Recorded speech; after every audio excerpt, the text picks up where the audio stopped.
Era morto dopo l'ennesimo malore, prima era stato visitato ben 3 volte, la prima volta dalla guardia medica e poi 2 volte in pronto soccorso. Andrea Nagliato, autotrasportatore di Arre, era deceduto il 4 novembre del 2022 per un aneurisma. 4 giorni prima era stato visitato da 2 medici del pronto soccorso di Schiavonia che lo avevano dimesso dopo 2 TAC e la prescrizione di farmaci per abbassare la pressione.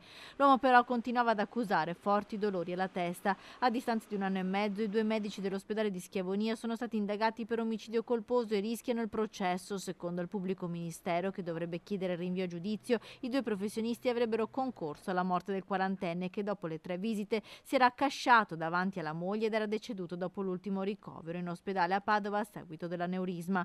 La procura ha studiato soprattutto il referto dell'angiotac eseguito dal medico radiologo che risulta indagato e a cui viene contestata un'errata diagnosi. Il dottore non aveva considerato una nuova rivalutazione nonostante le cefalee e la pressione alta e il quarantenne era stato dimesso con un codice bianco.